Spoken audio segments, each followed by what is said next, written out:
Welcome to the Archives of Information Technology, where we aim to capture the past and inspire the future. It is Friday, the 15th of June 2018, and we're in the HQ of the British Computer Society in London. I'm Richard Sharpe, and since the early 1970s have been researching on and writing about IT. You will all have made a mobile phone call and use the ever-growing range of applications for mobile devices. So you owe something, a lot in fact, to our entrant to the archives today, who is Professor Dr. Stephen Furber, CBE, who co-designed the chip that is in over 1 billion mobile devices. Professor Furber, you were born in Manchester in 1953. Your father was a nuclear scientist? My father was a mechanical engineer who spent his early career at UMIST in Manchester as a PhD student and lecturer, but then in the mid-50s, so shortly after I was born, he moved to the nuclear power group and he spent the rest of his career in the nuclear industry. Right. And after bringing you up, your mother, who had trained as a physiotherapist, took up the work of a maths teacher, is that right? That's correct, yes. Did that influence you in any way? Well, I was well through school at the time. I was educated at the Manchester Grammar School, and it was clear from an early age that mathematics was my forte. So clearly both of my parents are of a mathematical bent, but whether my mother's actually becoming a math teacher was an influence, I'm less sure. Here's a philosophical question. Is mathematics an imposition by humans on the world, or is mathematics actually in the world itself? Oh, mathematics is a natural system of pure thought, and therefore it exists both in the world, as it were, as a useful tool for describing how the world behaves, but it also exists as an abstract formulation of the properties of numbers. What drew you to mathematics to begin with? I think because I found it easy. I found I was good at it. So I was a natural mathematician from quite an early age. You passed your 11 plus after going to a primary school. You must have passed your 11 plus because you went to a grammar school. Well, actually, I passed my 11 plus after I went to the grammar school. Okay. I went to Manchester Grammar at the age of 10, and I didn't take the 11 plus until towards the end of my first year there. Would you consider yourself to be a child prodigy? No, I was fairly bright, but I wouldn't put myself in the prodigy class. But you had, in Hungary, I believe, in 1970, you were 17? Yes. And you got a prize at the Olympiad for mathematics. Is that right? Yes. MGS put a lot of its mathematicians in for the National Mathematics Competition, and this competition was used to select members of the British team to go to the International Mathematical Olympiad, and I was fortunate to be chosen in 1970. So, and Hungary was behind the Iron Curtain then? Yes, it was. I mean, the International Mathematical Olympiad was predominantly European. I don't think it was exclusively European. But the East Europeans had a very strong emphasis on mathematics education, and they were very good at it. What were your mathematics teachers like at the grammar school? We had a range of math teachers. In my early years, it was a school teacher called Morm. I think he was known as Killer Morm by the pupils. I can't remember why. He was very friendly. In the sixth form, I had 3 mathematics teachers. I used to describe this as, let me get this right, I think Mr. Wilkinson taught us pure maths, Mr. Schofield taught us applied maths, and Mr. Copley taught us whatever he felt like. And he was very interesting. He had all sorts of mathematical stories to tell. He was involved in the development of the resonant cavity magnetron, which was developed in the Second World War as the first system that could generate radio waves that was sufficiently short that they could be used to detect submarines. And of course, after being used for hunting submarines in the Second World War, they then turned up in everybody's kitchen in their microwave oven, yes, which was an interesting story. Yes, and that was the type of story that you relished. Oh yes, I love that. Yes. Right, yes. Right. And he was, you think, had most influence on you? No, I don't think so. I think they were all good teachers. I think MGS then and now was a pretty academic school, and attracted the sorts of teachers who enjoyed dealing with the more academic pupils, and they were the sorts of people I enjoyed interacting with. So you flew through your O-levels, maths, English language, physics and chemistry, French, German and Latin. Yes. Classical education. Proper classical education. Yes, indeed. No art there, as in painting or sculpture or... No. And in fact, by today's standards, it's quite a small set of O-levels. If you look at the sort of 10, 11, 12 GCSEs that my daughters took at school, this was a minimal set, and I think this was a conscious choice by the school. I mean, you see, history isn't in there. We took history classes, but the history staff did not like the O-level syllabus, so we didn't take it. Likewise, geography. We took geography at school. I can't remember quite what we did by way of art, and there must have been something. And then 2 years after that, you just romped through your A-levels, maths A, further maths A, and physics A. Mm-hmm. And S-levels, you want maths and further maths. Yes. So you're really mathed up all the time. Well, yes, and of course, physics is not very different. I mean, much of physics is more maths, yes, too. So, yes, it was a fairly solid set of mathematical exams. And naturally, you applied for Cambridge. Had anybody in your family been to university? My father was a graduate of UMIST, and in fact he had a PhD from UMIST.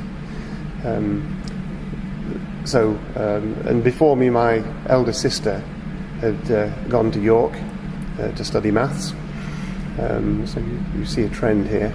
It was somewhat in the genes, was it? Yes, my younger sister actually became a doctor, so she didn't pursue the maths line, but right. The rest of us were fairly maths oriented. Right. Right. And you applied to Cambridge. That was a natural selection for you, or why Cambridge? It was a very natural selection. I mean, MGS was keen to send as many people as possible to Cambridge. It was partly reputational, but partly because for mathematicians it felt it was the right place to go. In fact, I think then the university application form was called a UCAS form. It's now an UCA form, or is it the other way around? It was UCA then and UCAS now. Anyway, you could fill 6 universities in, but on school's advice I just put Cambridge on the first line and left the rest blank. So, because I was a year young, I was 16 when I took A-levels. Right. And the school's advice was, if you don't get in this year, try again next year. Right, okay. And you got in that year? I got in that year. In fact, I got a Baylis scholarship to St John's College. Did they interview you? No. They just said yes? Yes, there was no interview. The first time I saw Cambridge was the day, one fairly dark October evening, dark and wet, and my parents dropped me off at St John's. That was my first encounter with the place. Had you lived away from home until then? I had, because I finished school 18 months before starting at Cambridge. I started in Cambridge in 71. I finished school, it must have been Easter 1970, so I had 18 months, and the first 9 months of that I actually spent working with my father's employer on a temporary job at the nuclear power group, and then the second 9 months I went to North America. I spent a term at McGill in Montreal, sort of attending any courses I felt like, and then worked on a summer camp in Meadville, Pennsylvania over the summer. What struck you about McGill? Well, it was my first encounter with the university, of course, and I picked courses naturally of a mathematical leaning, and I remember some of the things we were told about, such as the concept of the simplest possible computer, I think, the simplest concept I'd come across, where you had a set of labelled holes with stones in, and instructions which involved taking a stone out of a hole and putting a stone in another hole, and a conditional execution. If you tried to take a stone out of a hole and there wasn't one there, then you did one thing, and if there was one there, you did another thing. And this is a Turing complete model, so you can basically do anything with it, but I found that very interesting. And the other thing, I think, I had done a little bit of programming at school. Neil Sheldon had organised computing classes right at the end of my sixth form, where we physically pushed the little squares out of pre-punched 80-column cards. I mean, they only pre-punched 40 columns, so there were 80-column cards with half the columns pre-punched, and we pushed the little squares out and then posted it to Imperial College. And 2 weeks later, the printout came back. So there's a 2-week debug cycle, which taught you to be very precise. But then at McGill, I had direct access to computers, and I'm pretty sure it was there that I wrote my first program to play Conway's Life game. What was this computer? Do you remember? I don't remember what the computer was at McGill, no. Right. I think I was probably programming in Fortran, but I'm not precisely sure.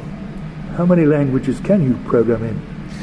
Well, I'm not a programmer in the normal sense of the word. I've not done a lot of serious coding. My career has been to do with the hardware rather than the software. But I spent my 3 undergraduate applications working at IBM's Sale office near Manchester. And the first year I was there, I think it was PL1, and the second year it was COBOL, and the third year it was Fortran, or maybe. So each year I went there, there's, here's a language manual, go home and come back on Monday and start programming. I've also learnt Modular 1 at Cambridge, Basic, of course, with the BBC Micro. I did a little bit of Lisp on the BBC Micro.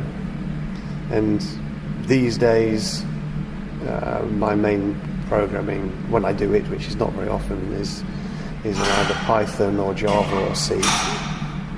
I would have thought you might have programmed in APL.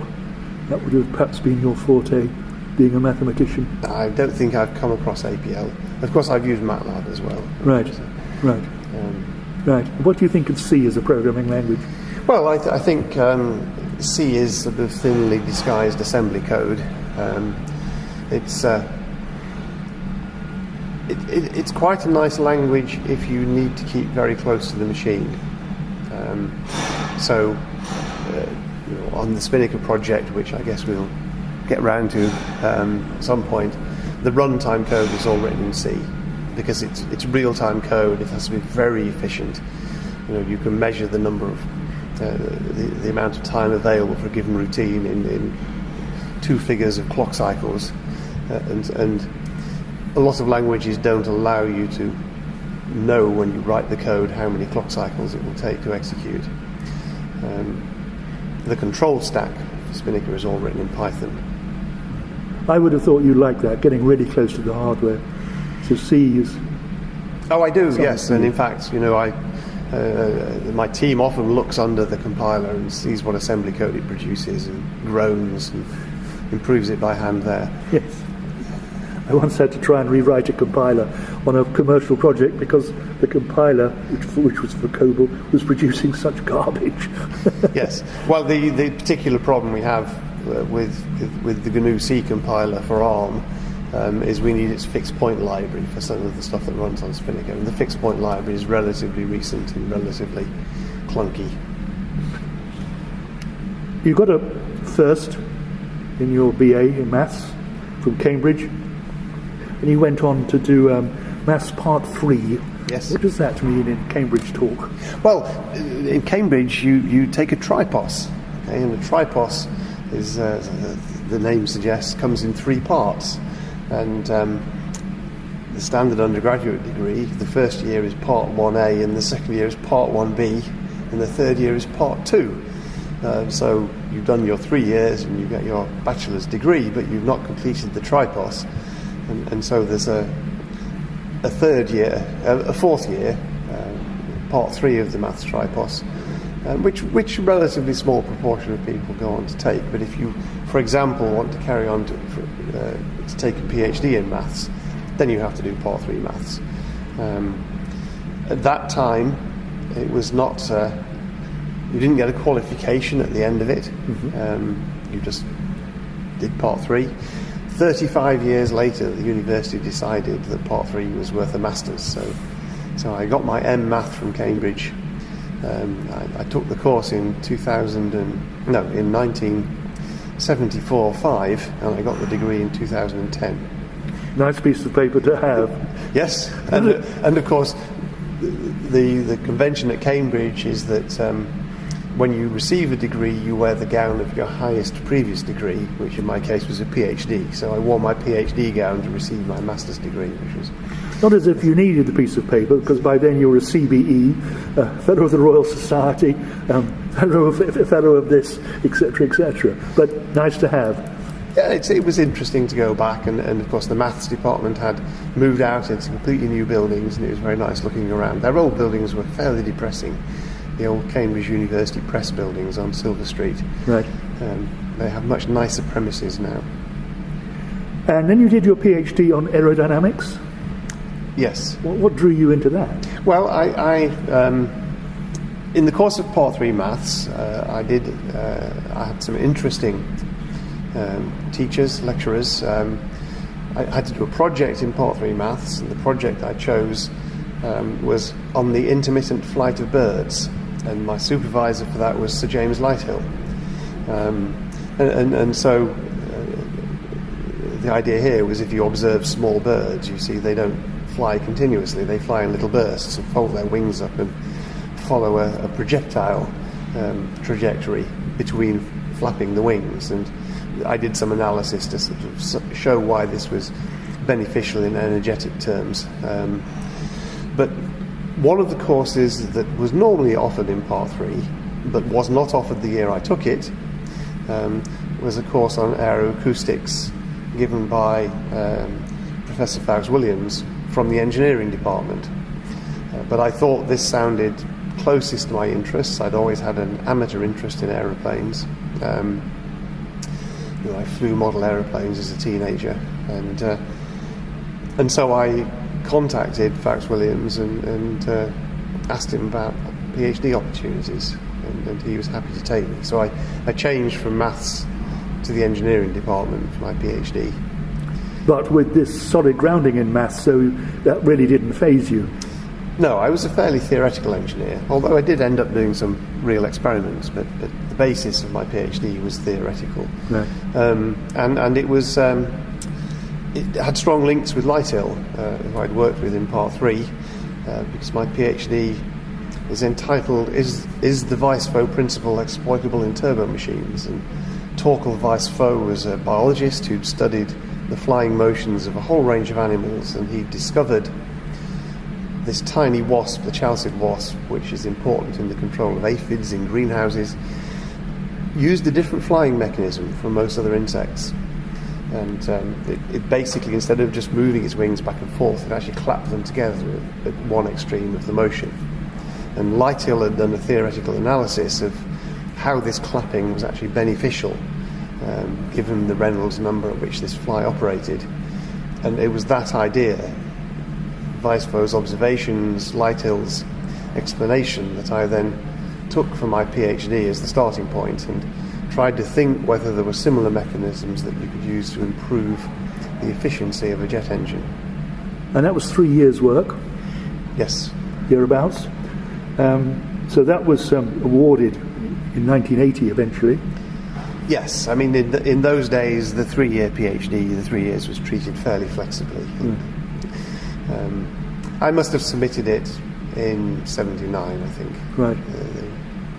And you were in Emmanuel College as a Rolls-Royce Research Fellow. Yes. So they were Rolls-Royce were willing to put money into academics like you to see what you came up with. Well, of course, they didn't. Rolls-Royce did not choose me. Farrax Williams was very well connected with Rolls-Royce. He had a lot to do with sort of the work on trying to make Concorde quieter. And he persuaded Rolls-Royce to fund a research fellowship at Emmanuel College, which was then advertised, and I applied for it, and I was fortunate to be successful in that application. So yes, I got the Rolls-Royce Research Fellowship. It didn't come with a company car. Oh. Or a jet engine. Or a jet engine. Well, of course, the Rolls-Royce car company and the aero engine company are separate. It was separated by then. Yeah. And that was till 81. And you're in the milieu of Cambridge, the Fen, and lots of people are playing about with microprocessors and electronics, and you go to a club, don't you? Microprocessor club. Yes, over a pub. I heard about the formation of the Cambridge University Processor Group, right? CUPG. I was not a founder, but I went to the formation meeting, so I'd heard about it, and I was interested because, as I mentioned, I was very interested in aeroplanes, and I'd sort of turned this interest around to this idea that maybe it's fun to build a flight simulator. What would you need to build a flight simulator? Well, obviously you need to start with some kind of computer. So I thought I'd go along to this society and see what was going on. And it was a very interesting society. It was. So who was there? It was founded by people who built computers for fun. The real men used discrete logic TTL chips, as they were then, to build their computers, and the wimps like me bought these newfangled microprocessor things. And we were doing very scary things, ordering chips mail order from California, using credit cards. This was all very newfangled in those days. And then hand assembling them into machines, and then going around to each other's houses, being impressed by what each other could build and finding bugs and so on. And I should think one of the delights would be to find a bug in your colleague's machine, yes? That's right, yes. I was not especially good at that, but that it was in the processor group that I first met Sophie Wilson, who took great pleasure in finding bugs in my computer. Right. Was Herman Hauser there? No, Herman at that time was a postdoc at the Cavendish lab. I think his science interest was extremely high-speed photography. But he'd started talking to Chris Curry about forming a company in the microprocessor area, because microprocessors were clearly going to be important. Chris Curry, of course, was working for Clive Sinclair at the time, but getting a bit frustrated by Clive's reluctance to let Chris go and play this computer game. And so he and Herman cooked up this idea of starting a consultancy. And as the idea formulated, they clearly thought the processor group was a good place to go and look for potential staff, people who could do the technical work. So Herman found me through the processor group, although he wasn't himself an active participant. So Herman is as ever, putting these things together, these different elements, and seeing what happens to them. Yes. I interviewed him just recently, and it seemed that was one of his fortes. He'd see something here, and somebody there, and just put them together and see what would happen. Yes, well, of course, Acorn was probably Herman's first such attempt at assembling external factors. I say Acorn, of course, it was originally called the Cambridge Processor Unit Limited. Acorn came in as a trading name initially before it took over the whole company. And it was a very small company. Well, it started from nothing, as do all companies. Chris and Herman decided to set up. They looked for people who could do some of the technical work. I was involved from the outset. In fact, I think the first meeting where they talked to somebody else about the company was in the Fort St George on Midsummer Common, and I think it was Chris, Herman, Chris Turner and myself. And at that time Chris Turner was working, I think, for Pi on the other side of Cambridge. I was in the university, and they were beginning to sort of put these ideas together. And you moonlighted with them? Yes, I was initially a student funded from SERC, and then I was a research fellow. So in both circumstances, you can't arbitrarily undertake additional employment, but I found what they were doing interesting, so we had a kind of deal whereby I would design bits and pieces and hand the designs to them, and then they'd give me more bits and pieces to play with. So I was effectively funded in kind rather than employed. And Acorn was one of just a slew of little companies with some of them strange names, and all of them with their own particular approach to microcomputers. Many of them not compatible with anything else, but apart from their own things. Some of them not even workable. Yes. And the public probably was a bit confused by then about what this was about. Yes, I mean, as I say, Acorn started as CPU Limited, who did a bit of consultancy work. I think we designed a controller for a one-arm bandit for a Welsh company initially, but then Chris Curry still had links with Sinclair, and they together formed Science of Cambridge, who produced this MK14, which is a kit, I think, which you could assemble. It had a hexadecimal keypad and a 7-segment display, and you could put little programs in. And Sophie Wilson looked at this, and as she said many other times, I can do better than that, and went off and designed what became the Acorn System 1. And at that point, Herman and Chris's thoughts turned to selling computer products rather than running a consultancy.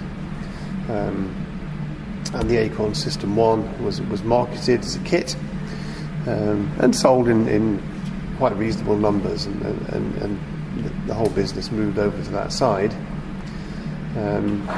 Did you make it yourselves? Did they make it, or was it made for them? Well, it was a kit, so yes, they bought the parts. They just bought the parts, did they? And put them in a box, and right. Oh, okay. And the users then soldered them together, right, and tried to make them work. Right. And that model was followed for the Acorn Atom, which was the first sort of single box machine. Well, it had the computer and the keyboard in. You still needed an external screen and an audio cassette or something to save your programs and data on. But the Atom, I was not at all closely involved in the Atom. That was rather a Chris Curry project, and Nick Toop did a lot of the design work. Sophie was by then an employee, I wasn't, and Sophie wrote BASIC for the Atom. But the Atom was the first sort of package thing, still sold as a kit, until we realised that actually the market for these things was significantly bigger than the number of people who knew which end to pick up a soldering iron. And we got some very strange returns from the kits. So we transitioned from selling kits to selling finished product in the course of the Atom. But the Atom was really the foundation for what came next. But you're right, the market was incredibly diverse. How much was the Atom? I think it sold for £120, something in that region. That was a bit of a price point then, wasn't it? Around 100 yes. was a key point. Yes, anything beyond 100 was a lot of money. Mm-hmm. Was this a robust machine? The Atom was pretty solid. Yes, you could make it less robust by adding things to it, and people added a lot of things to it. It was the first machine that could have an Ethernet module attached and do some basic local area networking, for instance, which in '79 was pretty advanced. But you could also put a ROM extender card in, so you could have more different bits of software. And if you put enough things in, the power was regulated by a little linear regulator, and the printed circuit board was kind of upside down, so the keyboard was on the back and all the main components were underneath. And this poor little 7805 regulator would get so hot supporting all these added components that it would literally melt the solder and drop out and rattle around in the box. One of the philosophical statements of this period was it should be as open as possible, that you should be able, you, the user who bought this computer, should be able to plug whatever you like into it. And that was one of the great things that I think expanded this market relatively quickly, because other people then built peripherals for them and other the various devices for them. But Apple actually stopped that, didn't it, with the Mac? Are you an open systems person or a Mac person? Well, the Mac is going quite a long way I realise that. In time. Yeah. And there was the other issue that, of course, Acorn discovered when it tried to take the BBC Micro into the North American market, is that at that stage the Americans had much tighter rules on radio emissions than we had here and in Europe. And the FCC regulations in America were a real impediment to building the hardware in an open way, because in order to pass the test, you had to plug a meter of cable into every available socket with nothing on the other end, and then they measured the radio interference.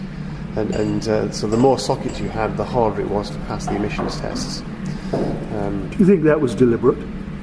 No. I think it was a sensible rule, because radio emissions from electronic equipment are a significant hazard. They do need controlling, and the controls are now universal.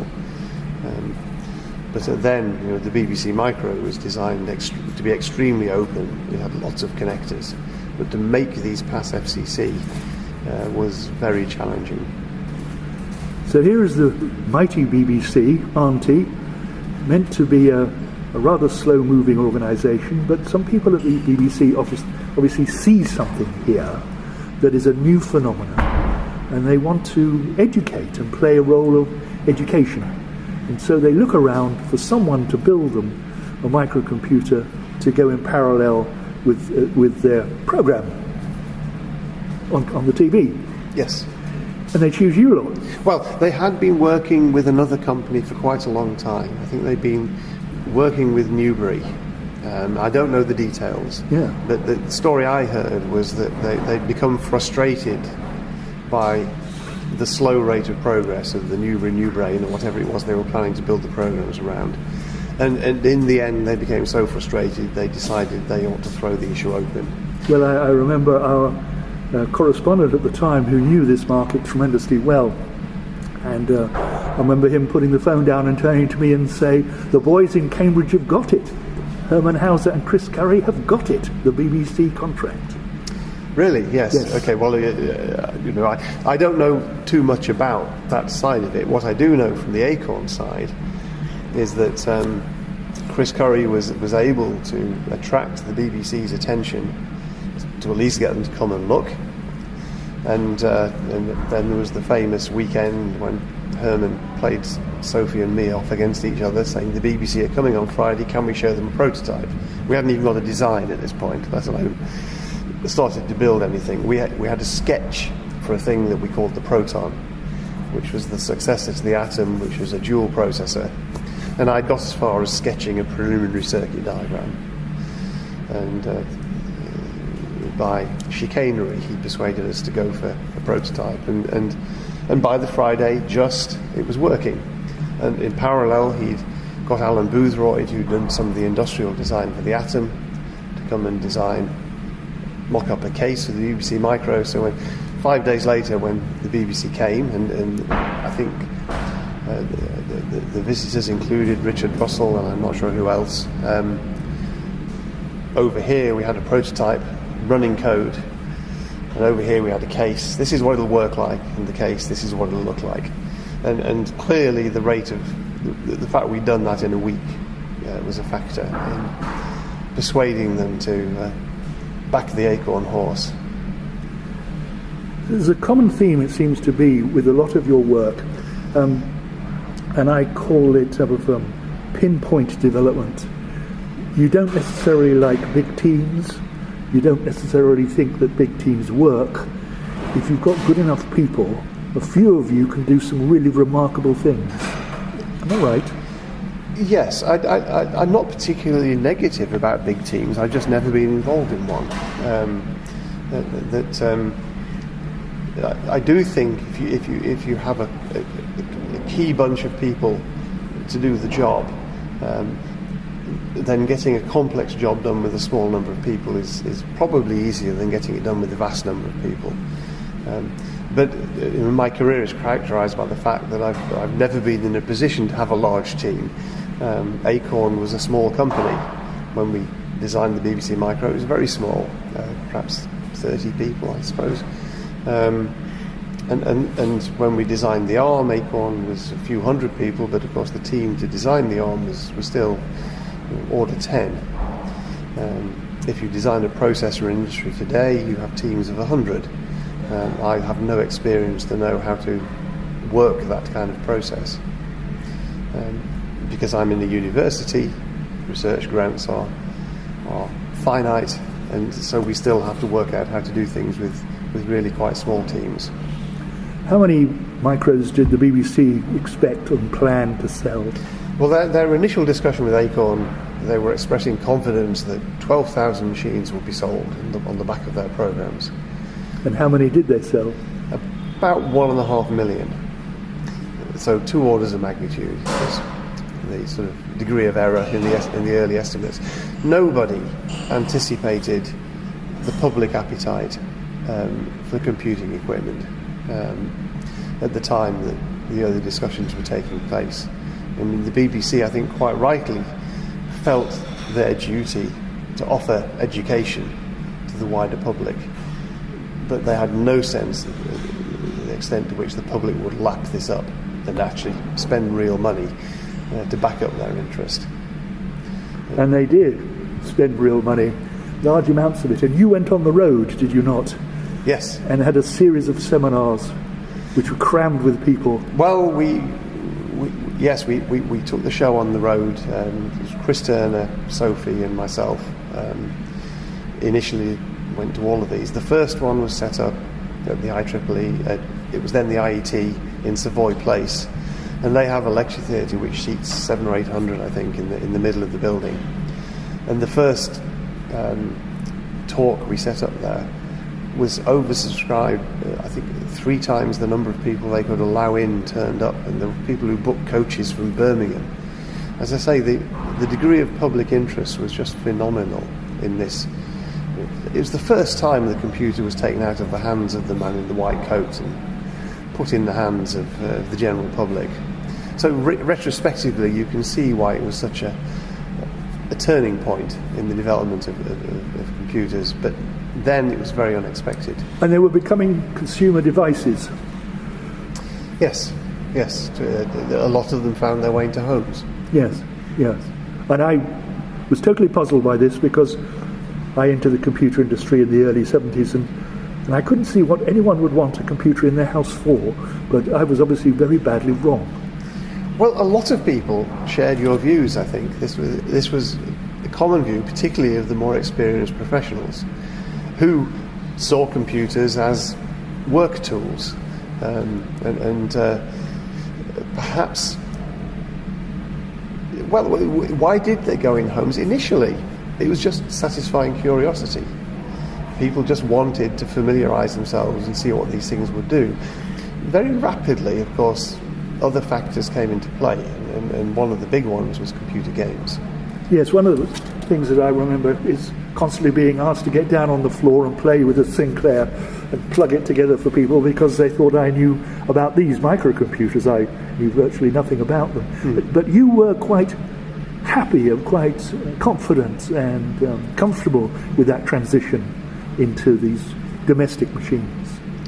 Well, it was really my entry into the business. I mean, I'd had some exposure to professional computing before then, but this was the first point at which I was professionally involved. And we started off dealing with the BBC.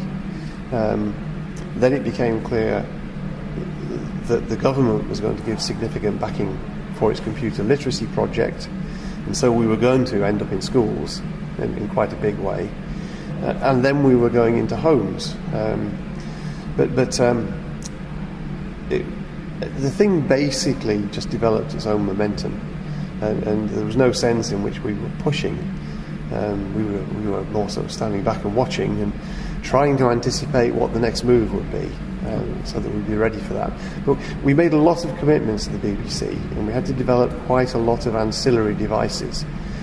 So I personally was responsible for the 6502 second processor, which you could plug onto your beam and make it effectively 2 or 3 times as fast and powerful.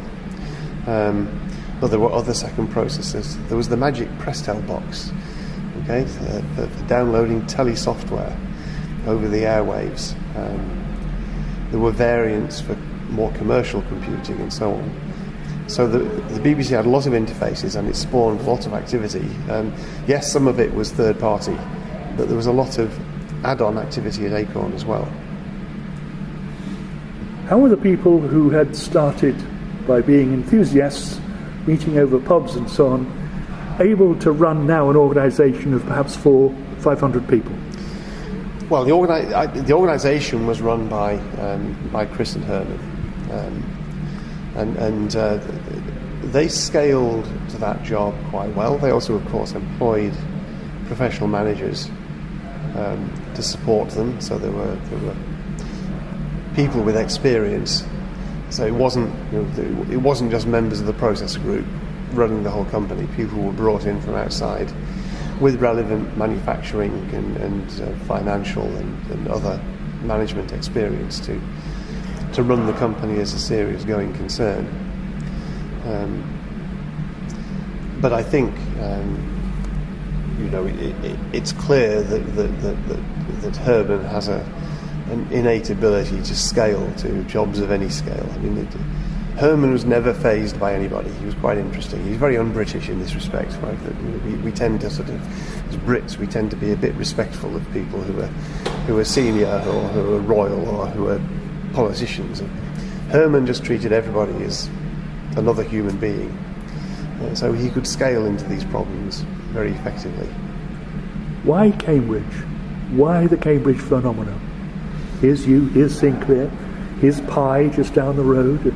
There's a multitude of different companies spinning out of Cambridge. But it was a slow start. Okay.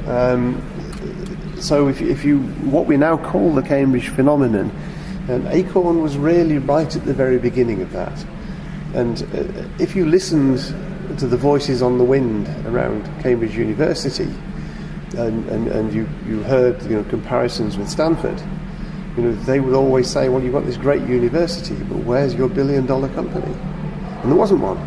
There was nothing at all to show for the very great academic strength of the university in commercial terms.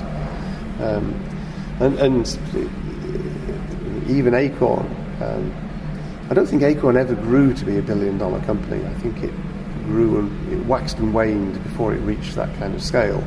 But of course it then begat the likes of ARM, which scaled there and way beyond, and several other companies that followed. So the Cambridge phenomenon, a lot of its roots could be traced back to Acorn.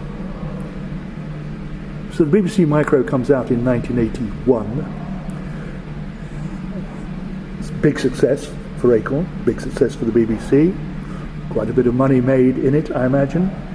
And people, you included, are looking round in Acorn thinking, okay, what next? Mm-hmm. And so you start looking at microprocessors.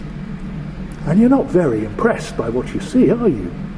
No, the obvious next step from the BBC Micro, which used an 8-bit microprocessor, the 6502, the same processor that was used in the Apple II and the Commodore PET and several other products of the day.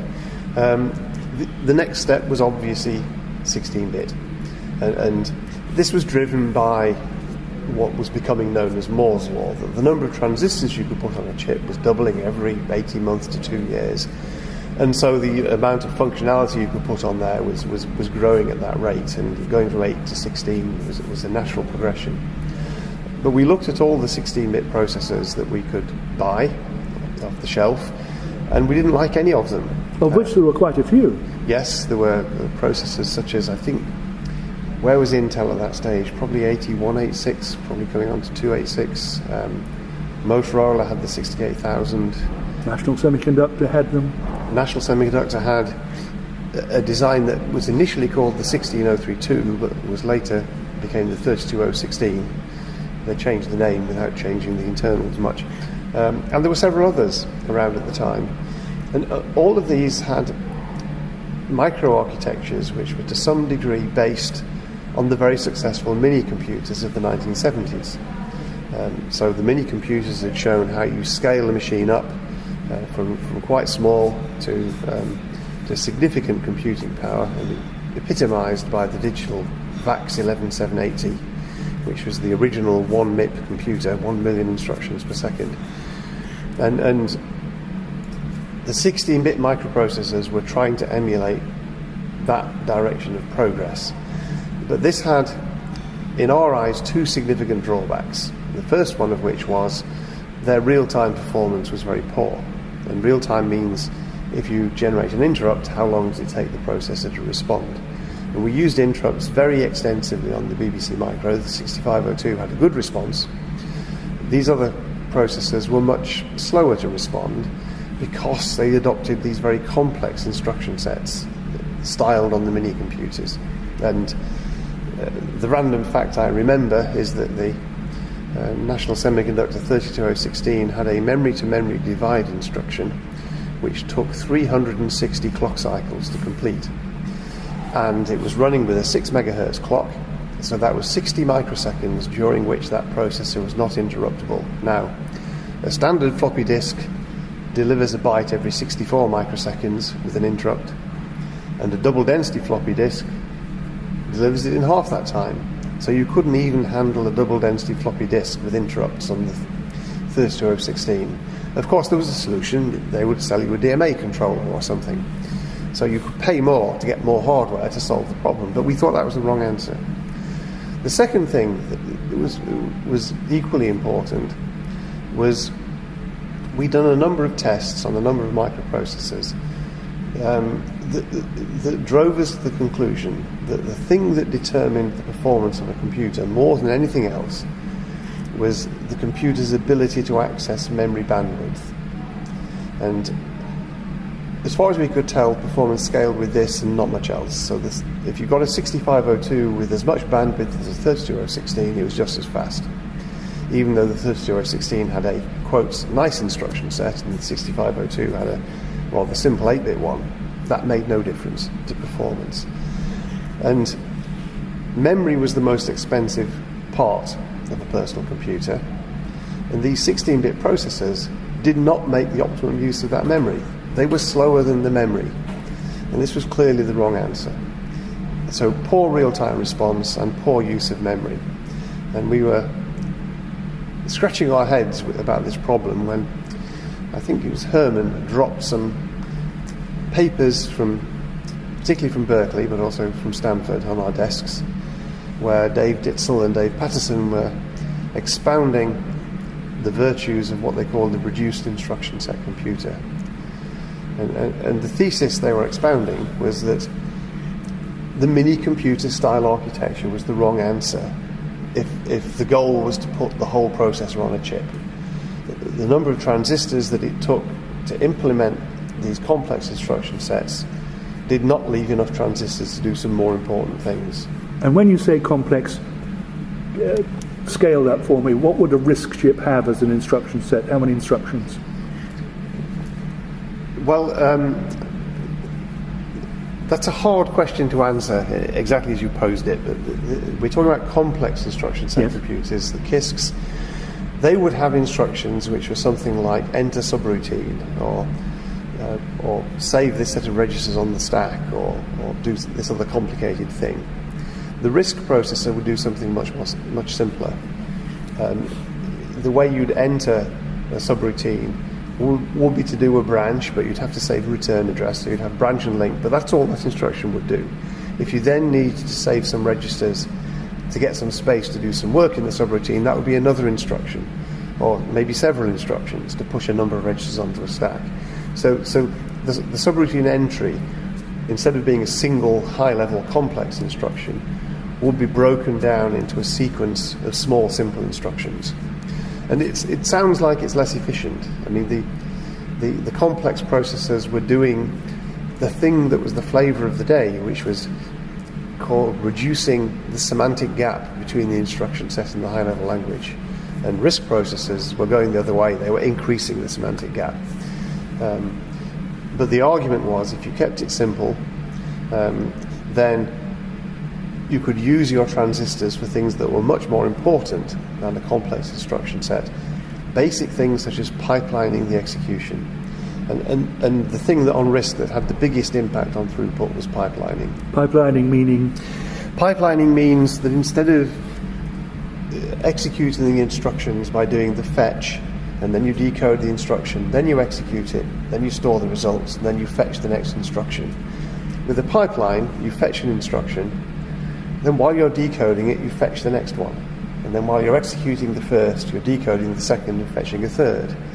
So effectively, all these resources, which are usually separate bits of hardware on the processor, they're all being used at once on different instructions. Instead of using them sequentially, they're used concurrently. And this very easily gives you a factor 3, maybe 4 increase in throughput with the same basic resource. But you need to control that. And so in 1983 you decided you better design your own microprocessor around the RISC concepts. Yes, fed with these published papers, Sophie started playing with instruction set designs. And we were encouraged. Herman saw this as an opportunity. I mean, Herman he's not deeply technical in the sense of being a computer architect, but he saw a good idea. He recognized a good idea when he saw one. And I think there's also the factor that he knew us quite well. So if we thought it was an interesting way to go, he kind of trusted us on that and backed us. And it worked. Yes. Sophie did the instruction set architecture design. I did the microarchitecture. There were other factors. I mean, Acorn had decided strategically, I think this was advice from Andy Hopper at the Computer Lab, to invest in silicon design tools and silicon designers. So we'd identified what we thought was the best silicon design software from VLSI Technology in California. We'd employed some experienced chip designers, but we didn't really have anything for them to do. There were some chips. There was the second generation Electron chip and one or two other things, but basically we had this capability, this capacity that was underutilized. And so when I sketched a microarchitecture, they were there waiting, and they took the microarchitecture specs and did the silicon implementation. Within 18 months we had the first working ARM chip.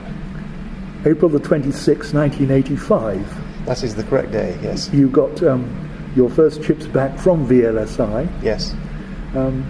This, of course, presupposes the existence of... You have become then what is now called a fabulous chip company. You don't make anything. Yes. You don't make the chips yourselves. And it presupposes, therefore, that there are fabrication plants. And what you have done in this business model, consciously or unconsciously, is walked away from that horrible, horrible problem of where do I get in $1 billion to build a fab, and once I've got it, what do I do with it? Yes. Yes, there was... Of course, Acorn was not a classic fabless semi, because a fabless semi company designs a chip, gets it fabricated in a foundry, and then sells the chip. Acorn was building desktop computer product. So we were developing these chips to go in our product, not as products in their own right. But yes, there was never any question of Acorn building its own fab. The foundry business was becoming reasonably established then. Yeah. So the model was not new. Not entirely new, but... And Acorn had... We had two semi-custom chips in the BBC Micro, which were initially fabricated by Ferranti and Oldham as uncommitted logic arrays. We had one or two problems with those, and so we looked for a second source, and that was our first contact with VLSI Technology. We then followed a similar path for the Electron chip. So we'd done chip design, but the ARM was our first attempt at designing the processor itself. And the wheels came off the wagon somewhat, and Acorn was taken over by Olivetti. Concurrently with the development of the ARM, yes, Olivetti came on the scene. The wheels came off because Acorn had overextended itself in attempting to break into the US market, and it had also the electron timing didn't work quite right. So the first Christmas was very important for electron-like products. The first Christmas we couldn't make enough because of problems with the ULA, yield on the ULA. And the second Christmas, when we could make huge numbers, suddenly the market had gone. The moment had passed. So both of those things cost the company a lot of money each. I think they were roughly equivalent in terms of financial penalty, and the company was then effectively bust. Did Olivetti have any idea what they had in this jewel of a RISC processor in the middle of this company? No. In fact, in the negotiations with Olivetti, we were not allowed to talk to them about it. It was kept secret. When they finally agreed the rescue to buy the company, we told them about it, and they had no idea what it meant, what its significance was. They were apparently quite happy to allow Acorn to continue doing this bizarre thing with their own processor and put it in their own products. And we sold the ARM-based products, starting with Archimedes, which I think was first shipped in '87, and then developments of that moving on to RISC PC. I think probably that was in the 90s by now. So Olivetti sat at a distance, says they've got their own processor, they're putting in their own product. Don't know what you do. I mean, neither is standard. Okay, yeah. We make Intel-based PCs. Yeah. That's what everybody wants. They were Europe's biggest, weren't they? That's what everybody wants. Yeah. Don't know what Acorn's doing. Just let it get on with it. So I'm not accusing you of not telling them, or of slipping this out the door quick without them seeing. But you did get it out into a separate company. Now that's later. So right. it went out in Acorn's products. Yes. From '87, and in fact. In 1990, I mean, the Acorn's business had grown exponentially in the first half of the 80s, but then it went very flat, and it was kind of pretty much, each year the government declared its budget for computers in schools, and that was Acorn's business. They didn't get all of that, but it set a cap on Acorn's business. So it stopped growing. It was becoming increasingly hard to maintain the processor development, which was getting more expensive to keep it competitive. So in 1990 I decided to leave the company, and I moved to Manchester, and I took up the ICL chair in Manchester on the 1st of August 1990. And sometime very soon after that, Apple came knocking on the door at Acorn, and they said that they were interested in using the ARM in their Newton products. Now, ARM had gone into Apple stuff through a Radius graphics accelerator sometime earlier. VLSI Technology had licensed the processor design from Acorn and had sold it to third parties. So there was some contact between ARM and Apple. But this Newton point was a bit of a failure. Well, not yet. Okay. No. Newton was Apple's big idea. Yes, I think it was Scully's big idea, John Scully. Yeah. But they'd been playing with AT&T and the AT&T Hobbit as a processor for some time. And for some reason, that deal was turning sour, and they wanted to switch to ARM. Of course, interestingly, Herman started the Active Book Company with ARM and then switched to EO with Hobbit. He went the other way, but that's a separate story. Apple wanted ARM in Newton. Apple was a very big name then, as now. But they were not comfortable with ARM being controlled by a competitor, albeit a rather puny one, in the form of Acorn. And so they approached Acorn with the proposition to set up a joint venture. And they were pushing on an open door. In fact, my last 2 years at Acorn, I'd spent quite a lot of that time trying to find ways to set up the processor activity as a separate business. So lots of the groundwork had been done. We just couldn't find a model that made business sense. But Apple came, they wanted the joint venture, pushing on an open door, and by November that year, Arm Limited was set up in an old barn in Swaffham Bulbeck, and the processor was now in independent hands. Robin Saxby was brought in. He introduced this business model that made it all work. He found the trick that we failed to find when I'd been thinking about it with the technical director at Acorn. And the trick, of course, was the standard licensing business is a royalty business, but royalties come very slowly and downstream. Saxby introduced the join the club model, where you pay a license fee up front, quite a big license fee. And of course, that's brilliant for cash flow. Royalties are terrible for cash flow until they've really built up. But the upfront license fee is perfect for cash flow. It's a big chunk of money very early in the negotiation, in the engagement.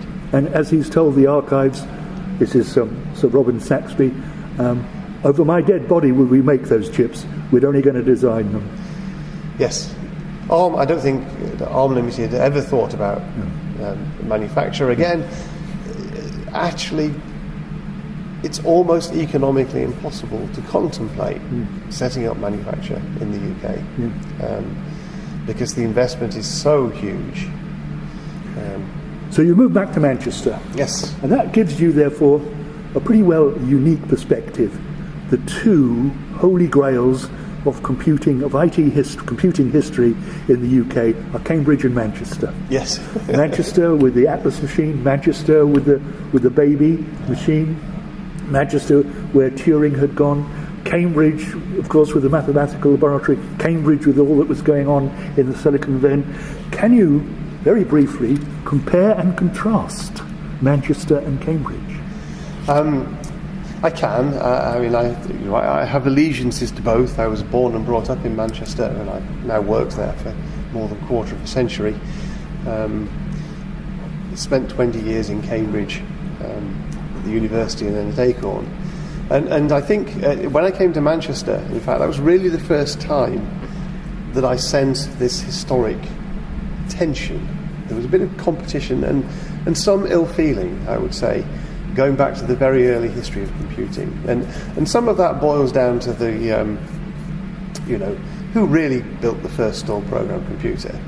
The historic answer is the first operational stored program computer was in Manchester, but it was rather small and prototypey and not very useful and needed expanding a bit. And the first usable stored program computer was the one Maurice Wilkes built, the EDSAC in Cambridge. Of course, Williams and Kilburn were not actually trying to build the first stored program computer at all.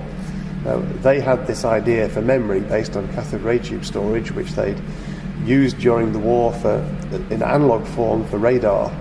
And the question was, can we now turn this to digital purposes? And they built a very simple computer around it as their idea of the easiest way to test this concept.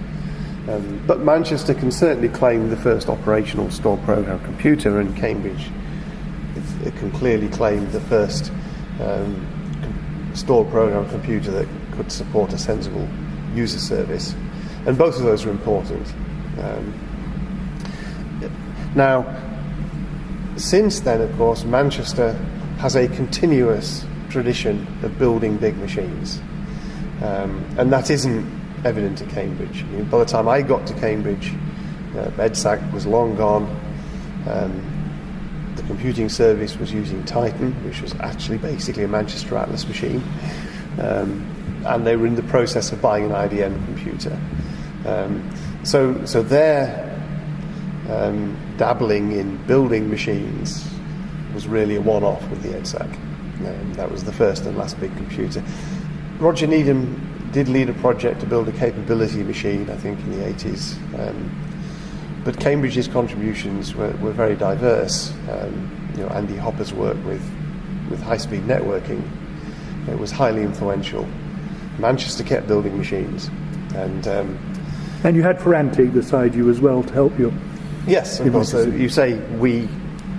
I was not at Manchester during a lot of this key period. Yeah. But Manchester had Ferranti's and then ICL, the British computer industry, all through a series of takeovers and mergers ended up as this one company, ICL, who had a big base in West Gorton in Manchester. But the Manchester machines, Baby was the first operational store program machine, first transistor computer, then Atlas in the 60s.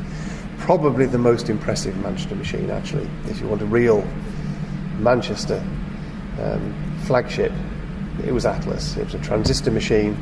It was the world's first supercomputer, aimed to execute 1 million instructions a second. Right? Had hardware floating point. It was virtual memory was invented as part of the development of Atlas. Okay, virtual memory, which is everywhere now. It's on your mobile phone, on your computer. Manchester held the patents. The Manchester carry chain came up there. I mean, previous to Atlas, Manchester encoding was invented, which later became the basis of the Ethernet. So there's a lot of Manchester influence. And then in the 70s, MU5 was the prototype for the ICL 2900 mainframe.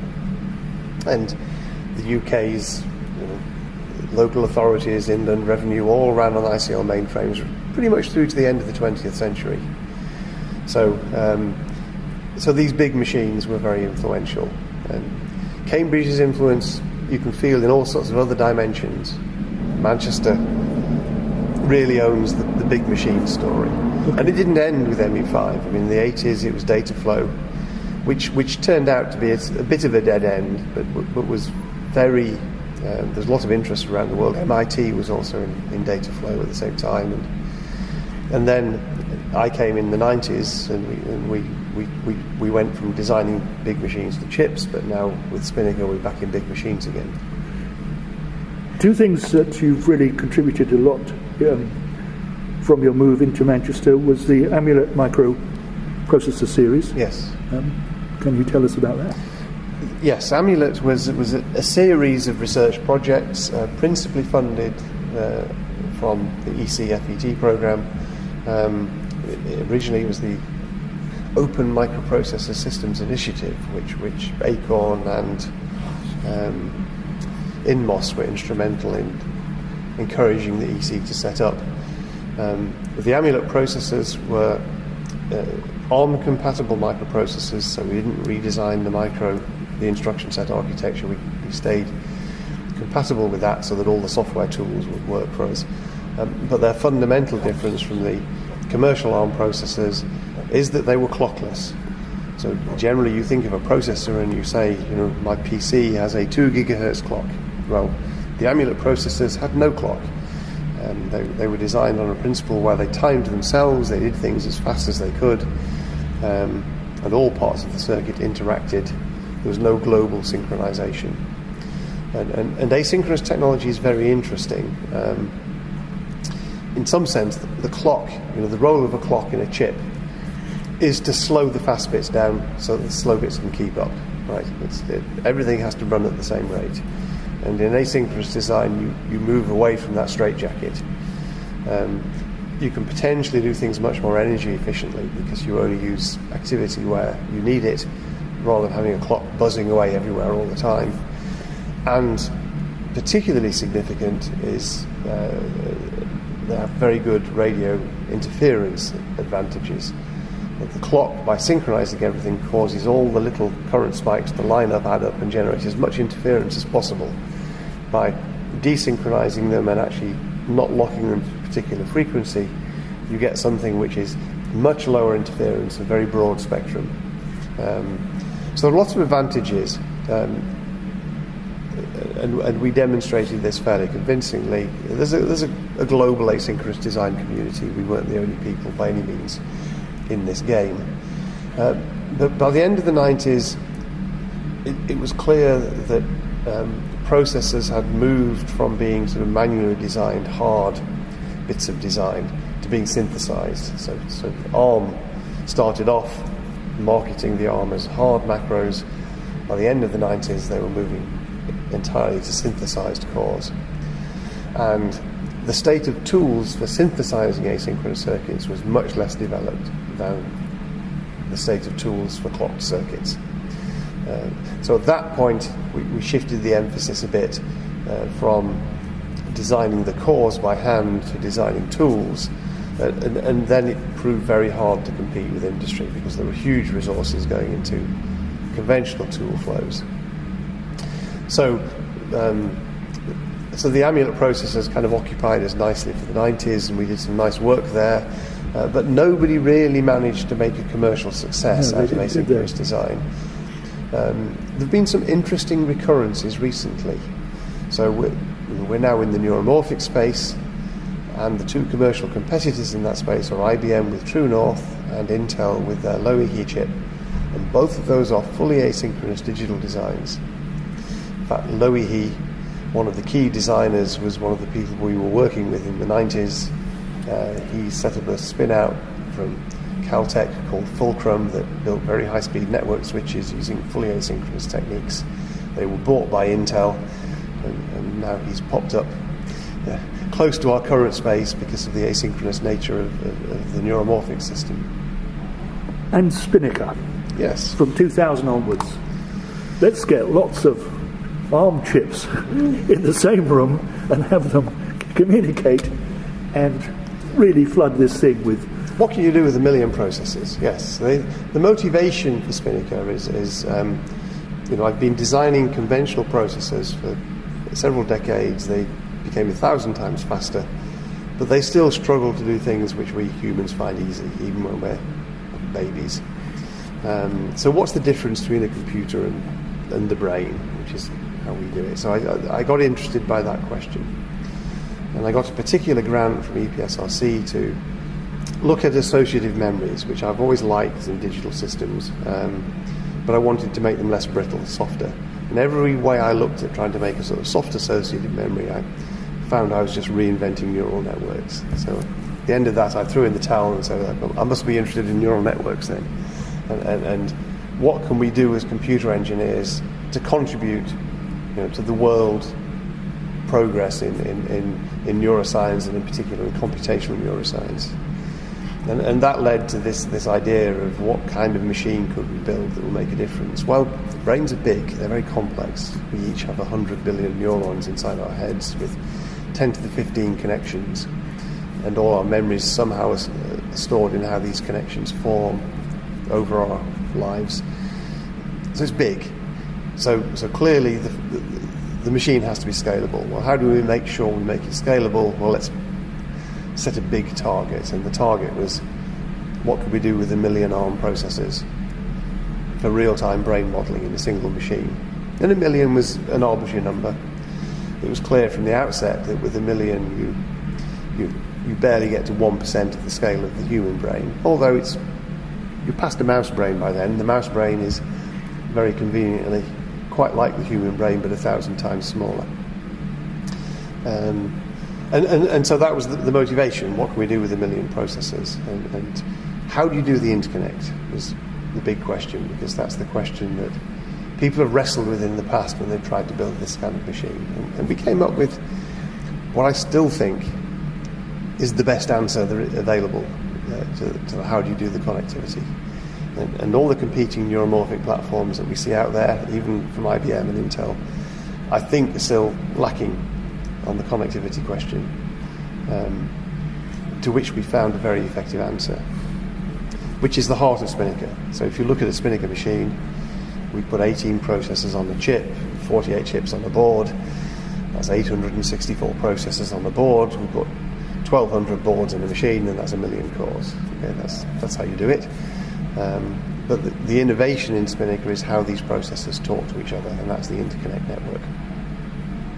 You're still excited by this, aren't you? Oh yes. Well, we're currently working. I don't mean Spinnaker. I mean just the whole thing. Oh, okay. Yes, the whole thing. I mean, I think computer technology, it doesn't just advance; it changes nature. So roughly every decade, you get a qualitative change in the role of computers in the world. And although the technology is hitting some fundamental limits. You know, Moore's law is now slowing down. Gordon Moore in '65 reckoned it was good for 10 years. It's lasted 50. That's not bad, but it's not going to last another 50. And so there's major innovations happening in technology to continue delivering more functionality. We've got to find different answers from simply making the processor go faster, because that doesn't work anymore. What's the biggest mistakes you've made in your life, your professional life? I wondered what we were going to limit this to.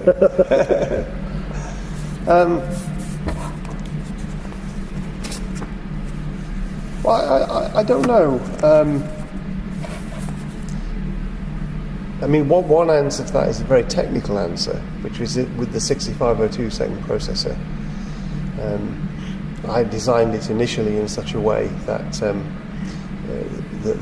the system was prone to synchronization failure. But I say this is a very deep technical issue which I now understand very thoroughly, partly due to that experience. And fortunately, that one was found before the product went out to customers. I suppose my grandest mistake is BBC Micro Disk Error 14.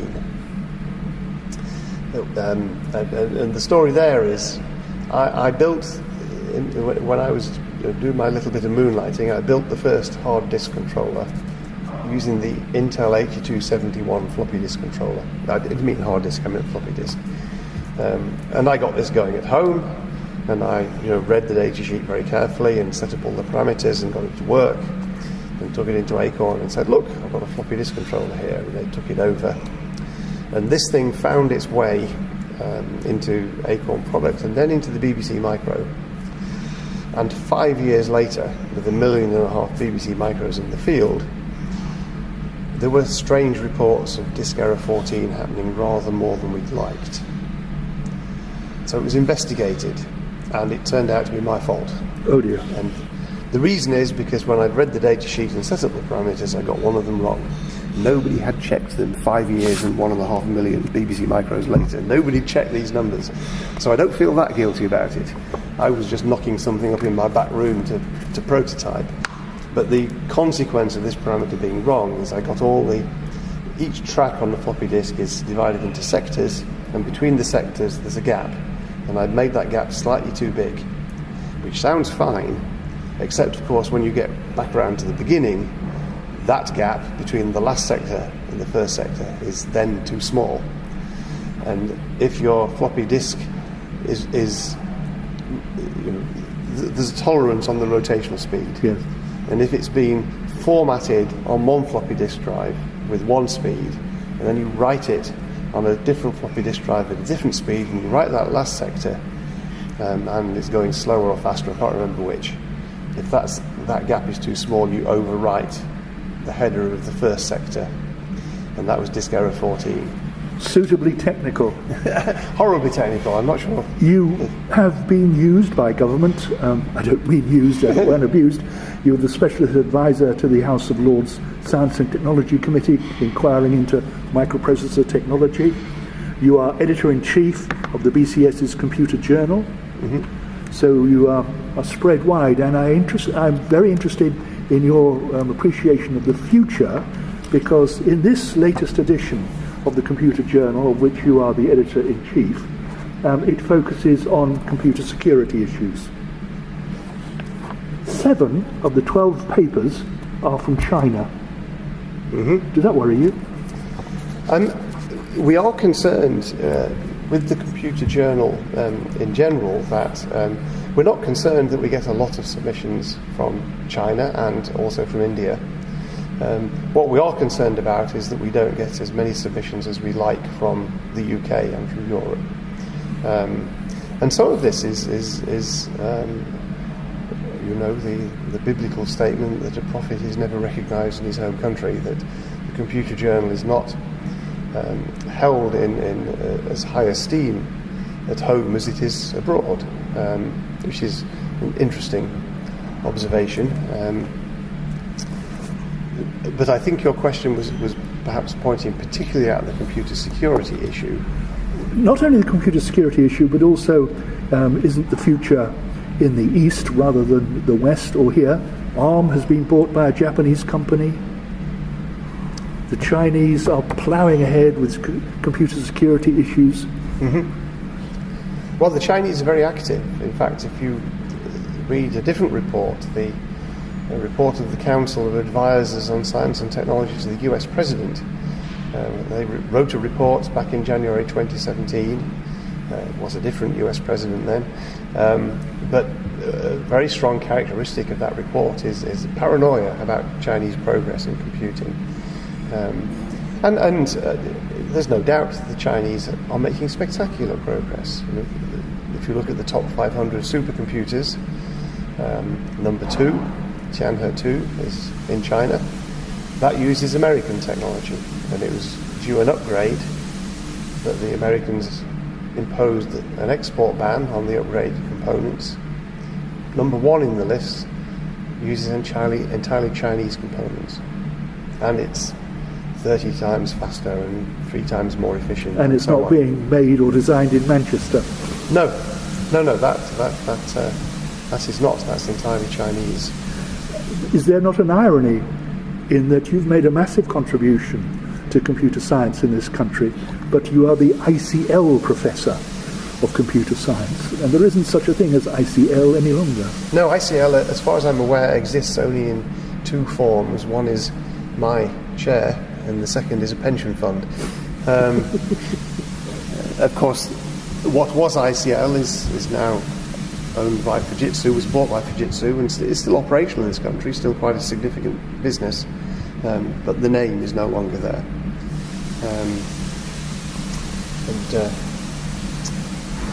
Yes, I'd always quite fancied sitting in an armchair. That's an old joke. But a good one. Thank you very much, Professor Stephen Furber. Thank you. You're welcome.